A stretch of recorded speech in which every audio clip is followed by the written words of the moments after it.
현대공업 2022년도 실적을 스루풋 회계로 분석하고 연말까지 매출액을 예측해 보는 것을 진행하겠습니다.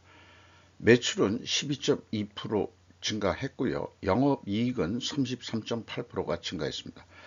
그리고 경이로운 제품 회전율이라고 부제를 좀 달아봤고요. 그리고 또한 분식회계 의구심이 있다, 의혹이 있다, 이렇게 말씀드리면서 들어가 보도록 하겠습니다. 구독, 좋아요는 제게 큰 에너지를 주시는 게 되겠고 1.5 배속을 보셔도 좋으실 것 같습니다. 원가회계 손익으로서 그 현대공업은 자동차 부품과 그 우레탄 발포 성형 제품 제조 판매하는 것으로 이렇게 되어 있습니다. 그러니까 자동차 부품 자체에서도 우레탄 발포 성형 제품이 있는 것으로 그렇게 이해가 됩니다. 매출은 2,645억 원대로서 전년보다 12.2% 증가했고요. 그런데 가공비 배부 재고자산이 이게 제품 하나뿐이 없습니다. 30.8%로 크게 증가했습니다. 뭐 2천억 정도 하는 데서 재고자산이 한 18억 정도뿐이 안 된다 그러면 많게 가져가는 것도 아닙니다. 그래서 재고 회전율이 꽤 높게 나오는 것이 장점일 것 같습니다. 물론 이제 재고가 증가했지만요. 매출 원가가 좀 적게 증가했으니까 매출 총이익 좀 20%대 이상 증가를 하고 판매 관리비를 또 그 인플레이션 시대에 어떻게 1.8%를 또 줄였습니다. 그래가지고 영업이익이 155억 원대로서 34.2%가 원가 회계는 그 영업이 나는 것으로 그렇게 결산이 됐습니다. 스루풋 손익으로 보면은 매출에 비례하는 매출 재료비는 13.5%가 증가했어요. 그러니까 그 원재료 가격 상승이 됐을 거라고 보면은 상대적으로 판매 가격이 낮게 인상되었다고 1차 추론을 할 수 있겠습니다. 수루풋은 7.3% 금액의 증가에 그쳤고 수루풋율은 0.9%가 하락을 했습니다. 운영비용, 판매관리 해판 운영비용은 0.8%를 감소시켰습니다. TOE 생산성 상승했고요. 스루풋 영업이익은 154억 원으로서 원가 회계하고 큰 그 차이가 없습니다. 이런 경우는 일반적으로 재고자산의 증감액의 이 차이도 액수도 작을 뿐더러 재고 회전율이 그 52회전, 그 일주일에 한 번 정도 이상 넘어가면은 그 갭은 크게 줄어든다고 할 수 있겠습니다. 이걸 극단적으로 이 정도 되는 회사의 차이면은 원가 회계로 고생해가지고 이렇게 그 손익 계산할 게 아니고 스루풋으로 이렇게 하더라도 별 차이는 안 난다는 거. 그러니까 재고 회전율이 높은 기업은 굳이 원가 회계 안 해도 됩니다. 스루풋으로 바로 들어가도 됩니다. 자, 재고자산 명세를 보면은요, 제품이 4억 2,100만 원 증가했습니다. 원재료가 그 2억 8,800만 원 증가했고요. 전체적으로 9억 1,800만 원이 증가했습니다. 그리고 그 위에 있는 그 재고 흐름 양식에 의해서 이 상장된 기업들이 이 개선해야 될 재고 주석을 이런 식으로 좀 해야 되지 않을까 생각을 하고 있습니다. 비용의 성격적 분류 내용에서 제품의 변동 이렇게 그 플러스로 모두 표현되어 있으면은 재고가 감소했다는 뜻이 됩니다. 요건 천천히 조금 다시 뒤에 설명을 하고요. 근데 이 비성분 내용에서 제가 질문을 하나 던져 보면서 현대공업의 잘못된 점을 미리 말씀을 드리고자 하는 건데요. 질문법으로 좀 접근하는 거죠. 현대공업의 비성분 데이터에서 잘못된 것을 발견할 수 있는가? 여기에서 이미 저는 재고자산의 명세에서 재고의 그 증가가 4억 2,100만 원이 있는 거 아는데 비성분에서는 이게 마이너스로 표현되어야 되는 걸 미리 말씀드리고요. MC 매출 원가 재료비는 13.5%가 증가했습니다. 운영비용은 0.8% 감소했고요. 이 운영 비용에서 판매 관리비를 뺀 게 공장 그 가공비가 되겠습니다. 이게 0.6% 감소했고요. 어, 총 제조 비용에서 12% 비중을 차지합니다. 그래서 1.5% 가공 비율이 떨어졌는데, 이것을 보면은 상대적으로 원재료 가격이 또 상승했다라고 2차 추론을 할 수 있겠습니다. 1차 추론은 손익계산서에서 원재료 가격이 상당히 상승했을 것이다, 이렇게 추론을 했고, 그 다음에 비성분에서도 원재료 가격은 상승했다, 이렇게 추론할 수 있겠습니다. 그 재고자산 매출원가 회계 투명성 검증 3단계로서 PQ 총 제조 비용의 차이가 8억 4,200만 원 차이가 있습니다. 이것은 또 PQ 생산 재료비의 차이 금액하고도 일치하는데, 이것을 보면은 요거는 먼저 그 현금 흐름표 기준으로도 그 일치를 합니다. 전체 재고자산의 증감액은 그 재고자산 평가 손실 및 그 환입액을 가감하면은 마이너스는 환입을 잡을 때 얘기고요. 그 다음에 이제 플러스로 표현되는 것은 평가 손실이라는 의미가 되겠습니다. 현금식으로 읽어서 이해를 돕는다면은 현금이 7억 900만 원이 나갔다면은 재고가 7억 900만 원만 생기면 되는데 9억 1,800만 원이 생겼다 이거죠.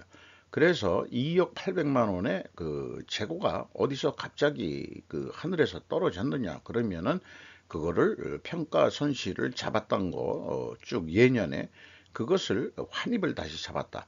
왜 이런 쓸데없는 짓들을 할까요? 재고의 증가는 그 이익의 증가 이런 이 원가 회계이기 때문에 이익을 좀 더 내기 위해서 이런 작업들을 하는 거냐. 그래서 재고자산 평가 손실 작업도 광의적으로는 저는 분식회계의 일종으로 저는 해석을 합니다. 2단계 쪽을 나중에 말씀드리는 얘기는 1번 WCA 가공비, 이거는 이제 제품 하나뿐이 없죠. 이 회사는. 이게 실질적으로 재고가 4억 2,100만 원이 증가했다면은 비성분에서는 마이너스로 표현되어야 됩니다. 왜 그런 거 하니? 여기 표현되는 대로 매출 원가란 것은 기초제품 더하기 총 제조비용 빼기 기말재고거든요. 요거를 먼저 기초제품에서 기말재고를 먼저 빼고 그 다음에 총제조비용에도 답은 마찬가지입니다. 그래서 비성분 표기 방식은 모든 기업들이 이런 방식으로 하고 있는데, 대부분 재고가 증가하면은 이게 이 기초고요. 결과적으로 마이너스로 표현되죠. 그러니까 비성분에서 마이너스라는 얘기는 재고가 증가했다는 얘기입니다. 그런데 이게 똑같죠. 그러면은 차이가 갭이 총 제조 비용이 8억 4,200만 원 차이가 납니다. 물론 2천억 정도 하는 회사에서 8억이라는 돈이 뭐 작다 뭐 이렇게 해서 뭐 그냥 넘어갈 만하다 이런 거지만은 결코 그 수치라는 것은 이론 하나라도 틀리면은 3대가 망한다는 생각을 가지고 그 수치를 접해야 한다고 저는 그렇게 믿고 있는 사람입니다. 그래서 재고자산이 증가할 경우 비성분 제품의 변동은 마이너스로 표기돼야 되는데 공시데이터는 플러스로 결정적인 오류가 발견된다. 갭 842백만 원만큼 8억 4,200만 원만큼 매출원가를 증가시켜 매출이익이 적게 나오도록 조작하고 있다는 의구심을 세워볼 수 있겠습니다. 그러니까 이제 마이너스로 했어야 되는데 플러스로 했으니까 이런 의심을 사게 된다 이런 얘기죠. 운영비용에서 인건비가 119억 원, 120억 원대가 집행이 됐는데 5.4% 증가했고요. 직원수는 10명이 증가했는데 인당 평균 임금은 거꾸로 0.4% 정도 내려갔습니다. 회사가 이익을 보면서도 인건비를 안 올려주고 있다는 얘기인데, 10명의 신입사원이 들어갔다 하더라도 아무리 저임금이 사원이라 그래도 평균 임금을 이렇게 내릴 정도까지 되느냐. 일반적으로 또 인상분도 있을 텐데 이런 생각을 좀 해보게 됩니다. 회사는 돈을 벌면서 직원들은 월급을 안 올려줬다 이런 생각도 들어가네요. 한 6,600선이면은 뭐 중소기업, 중견기업 정도 될까요? 그 임금 수준이. 외주 가공비가 10.1% 증가했습니다. 그러니까 외주 가공비란 게 사실상 인건비 성격인 경우가 많거든요. 자재는 대주고. 그렇기 때문에 이게 외주 가공비면 10%씩이나 올려주면서 직원들은 한 푼도 안 올려줬다는 게 이게 뭔가 또 좀 이상합니다. 유틸리티비라는 게 뭐 좀 있는데 이게 16.8%그 증가했고요. 그리고 CEO는 3년 동안 뭐 변함없이 1958년생인 이용희 씨가 있는데 2022년 말에 미등기 상태로 되어 있었습니다. 종전까지는 등기 임원으로 되어 있었는데 그리고 이제 2020년도에는 영업생산 총괄을 하는 거로 되어 있다가 2021년도에는 아산하고 중국 공장만 담당하는 거로 됐다가 그 다음에 2020년도에는 미등기 그냥 대표로만 돼 있습니다. 물론 아산 중국 공장을 그 관장하는 것으로 이렇게 되어 있습니다만은 그런데 회사의 공시 내용을 보면은 올해 3월 31일자로 대표이사가 부사장이었던 백상열 씨, 1960년생. 이 퇴임하는 이용희 씨하고는 2년 정도 차이뿐이 안 되는데 이 현대공업의 임원들의 근속 연수를 보면은 모두 다 30년 이상, 34년, 35년 뭐 이렇게 장기 근속하신 분들입니다. 그래서 그 순차적으로 연공서열로 진급을 하는 것 같기도 합니다만은 지금 그 이 문제가 되는 그 비성분 그 분식회계 의구심을 내고 그 관장하는 그 CFO 재무 담당 이사는 강현욱이라고 1961년생인데 이 사람도 30여 년 장기 근속을 하면서 밑바닥에서부터 커온 사람으로 그렇게 해석이 됩니다만은 왜 이런 단순한지 의도적인지 비의도적인지 그런 그 데이터 주석을 끊임없이 3년 이상 계속 공시한다는 것 자체가 이 회사의 수준을 좀 의심스럽게 만듭니다. 경영평가 지표로서요, 그 재고 회전율이 떨어졌고요. 그 다음에 스루픈율도 떨어졌습니다. 일단 동일 방향이면은 투명하게 가정을 합니다만은 앞선 1에서 3단계까지 해서 이미 우리는 의구심을 했는데 이건 분석 경험상의 가정이거든요. 그래서 투명하다면은 원재료 가격 급상승과 판매 가격이 상대적으로 하락했음을 입증해야 된다. 그러면 이게 저는 그 단가로 그 접근했다가 단순 평균 가지고는 이게 그 설득력이 좀 아무래도 떨어져 가지고 가중 평균 단가가 돼야 되는데 그 확실하게 입증하기가 어려워서 비유적으로 그 금액으로 그냥 접근을 했습니다. 매출 재료비 증가율이 13.5%인데 재료 비율이 87.6%니까 최하 운영 비용은 그대로 있다 하더라도 가격 상승 압력률은 11.9%다. 그런데 회사의 매출 증가율이 12.2%니까 양이 같다면은 판매 가격은 더 인상했을 것이다. 이렇게 이제 유추 해석을 좀 해볼 수 있겠습니다.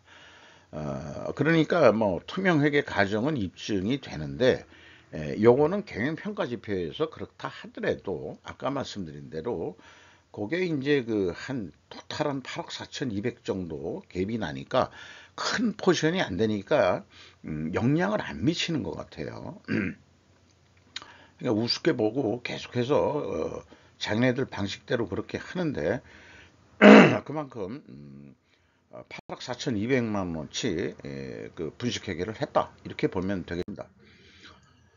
캐펙스 그 자본적 투자는 61억 5,400만 원 투자가 있었고 2021년도에는 182억 원이나 투자가 있었네요. 그 다음에 그 EAT 세후 현금 순이익은 219억 원으로서 전년보다 현금 수익률로 볼 때는 1.6% 증가했습니다. 어, 이자 부채가 없는데 지급이자 처리한 게 있어요. 한 300만 원. 요거는 아마 그 다른 건을 이자조로 나간 거를 처리한 것 같습니다. 그러나 차입금 자체는 없는 거로 나옵니다. 주주잉여 현금 흐름은 그 주로 이익 배당의 성격에 해당하겠고요.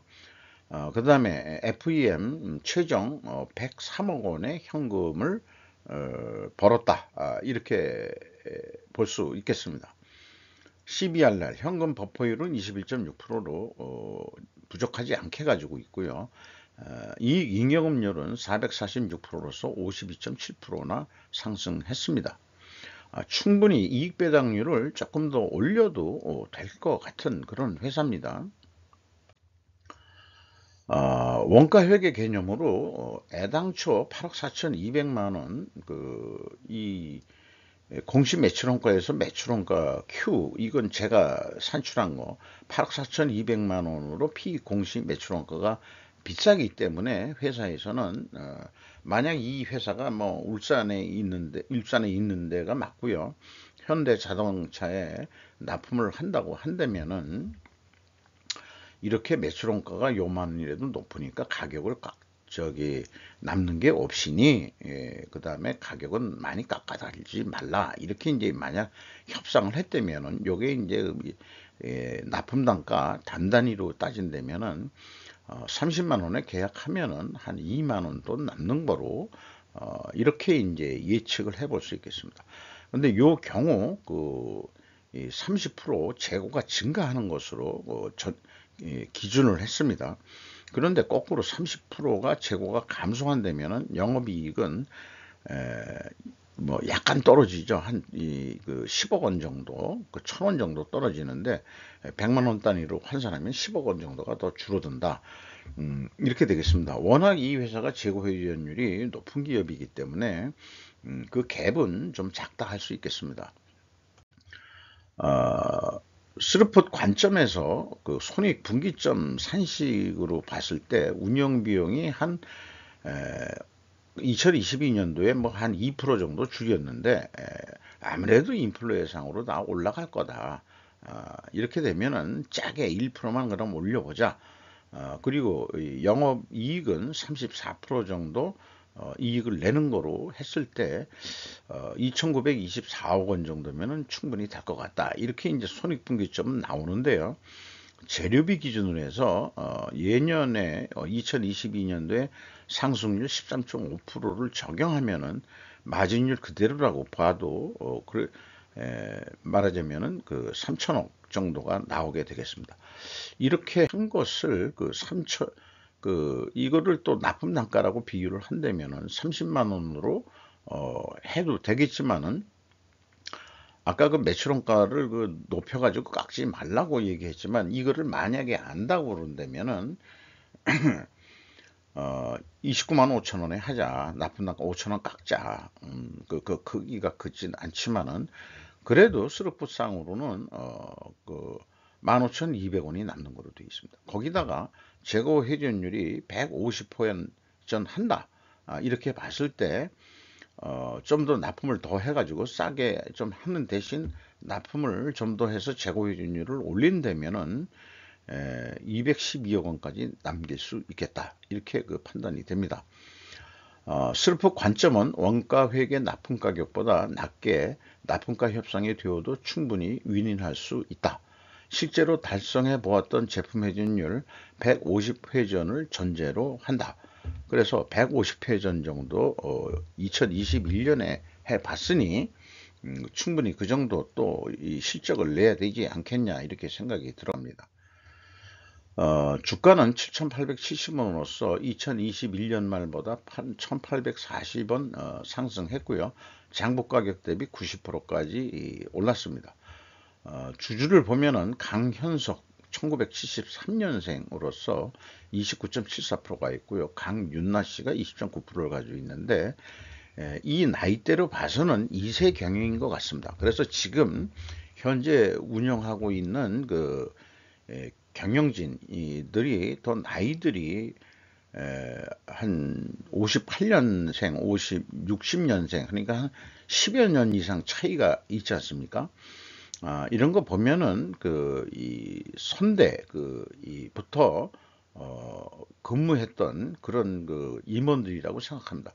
그래서 이 강현석 대표가 그 옛날에 이 충신들을 쉽게는 못 자르는 그런 회사 분위기가 아니겠느냐, 이런 생각이 좀 상상을 하게 되네요. 현대공업 에라를 낸 거 이 비성분 표기 방법 그거를 플러스로 해놨으니 전체를 맞추기 위해서는 아마 운영 비용을 줄였을 거예요. 그러니까 운영 비용이 깎인 거로 나오잖아요. 그게 모순이다 이게. 인프레 되는 시대에 그게 운영 비용, 아마 기타 비용에다가 다 짜맞추지 않았을까 그런 상상을 하게 되는데, 다들 인프라가 되는데 어떻게 운영 비용을 마이너스를 시킬 수 있냐? 인건비는 올리면서 그런 것들이 이 앞뒤가 상식적으로 안 맞아떨어지는 그런 공시를 하는 기업의 결산서가 과연 신뢰성을 받을 수 있겠냐 하면 그렇진 않다. 이 현대중공업, 아니 중공업이 아니고 현대공업, 이거 이 제 방송이 어떻게 해서든지 현대공업에 좀 들어가 가지고 사실 메일을 보냈어요. 근데 답신이 없어요. 자기네들 에라냈다는 거를 쉬쉬하는 모양입니다. 아마 그런 거 알려지면은 입장이 곤란하려는지 모르겠습니다만은 현대차에다가 압력을 좀 넣어야 될 것 같아요. 그런데 가격을 좀 아마 깎아야 될 걸 하고서 이런 식으로 말이에요. 자, 좀 여담도 좀 했습니다만은 약간 길었습니다. 마치도록 하겠습니다. 부식회계 그런 점을 좀 강조 설명하다 보니까 좀 길어졌습니다.